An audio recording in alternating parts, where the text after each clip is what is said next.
Look, no matter how hardline you are on law and order, I think we can all agree that prisons should not be figurative hellholes. But literally speaking, in the 19th century, that's what many of them were.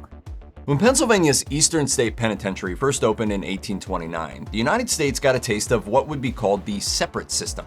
It was inspired by Quaker ideas about using confinement instead of capital punishment to hopefully reform criminals. Eastern State's often known as the world's first true penitentiary, and what that means is a building designed to inspire regret. Under the separate system, prisoners lived, worked, ate, and exercised alone in individual cells with attached yards. They weren't even allowed to walk around the yards at the same time, much less talk to each other, unless they were explicitly told to do so.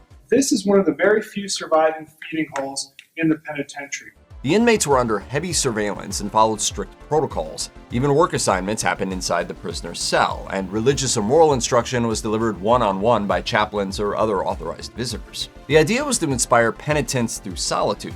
Prisoners were master-hooded when being moved from place to place.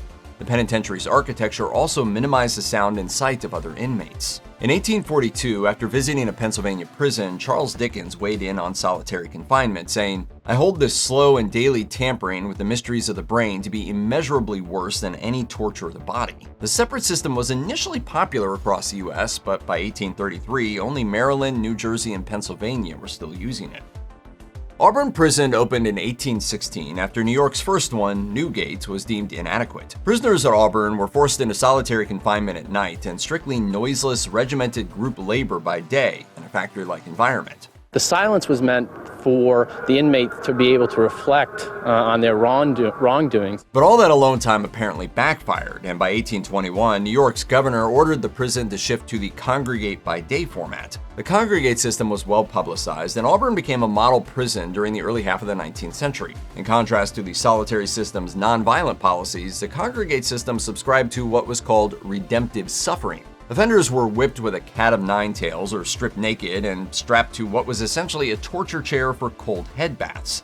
Inmates wore striped uniforms and marched in lockstep. They were all to have their downcast eyes and all looking to one side towards the principal keeper or the keeper who was marching them. Anyone who spoke or broke formation could be beaten into submission. Prisoners were required to do silent labor, generating income that allowed the overcrowded facility to become self-sustaining. Ultimately, conditions under the Auburn system were fiercely criticized by prison reform advocates for their harshness, despite the system's reputation for order and efficiency.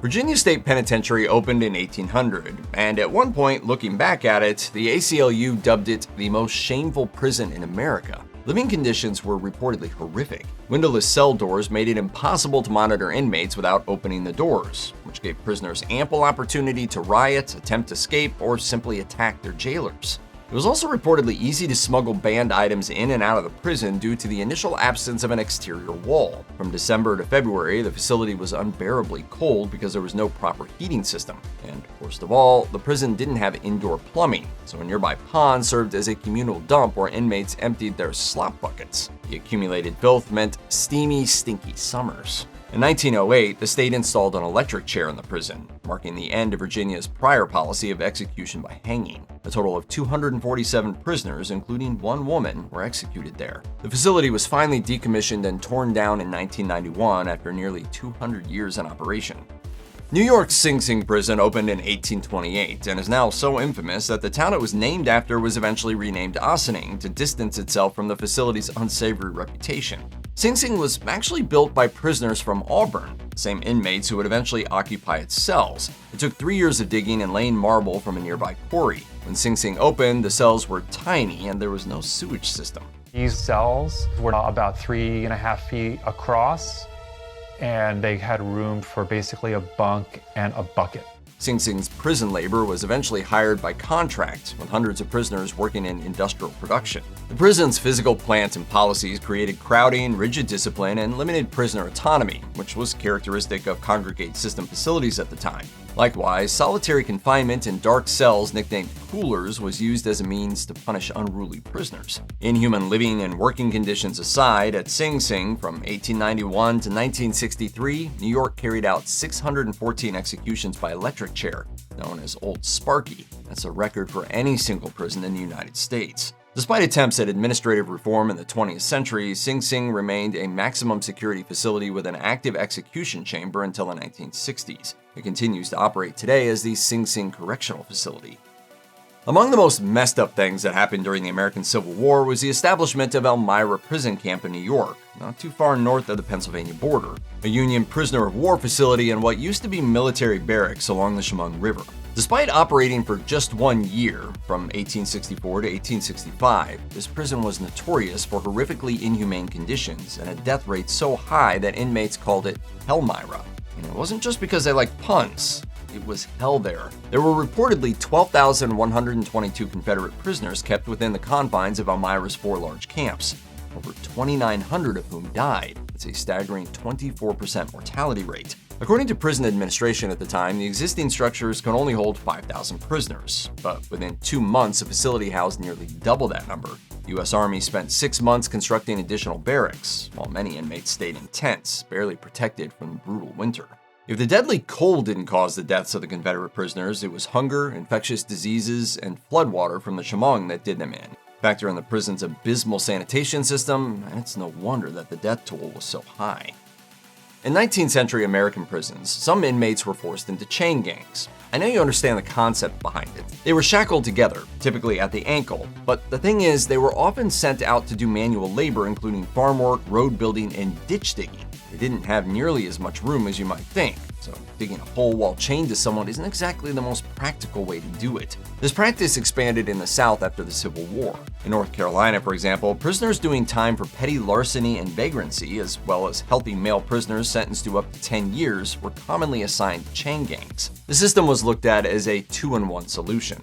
Chain gangs provided the necessary manpower to complete public projects without additional expenses, while also supposedly contributing to the process of criminal rehabilitation through hard labor. Unfortunately, this also exposed the chain gang members, many of whom were black, to harsh weather conditions and even worse sanitation systems. Some were forced to sleep in cages, and many developed severe infections around their ankles from the metal shackles constantly grinding against their skin. Healthcare and food were at a bare minimum, and the work was done at gunpoint. Anyone considered to be slacking off would be whipped.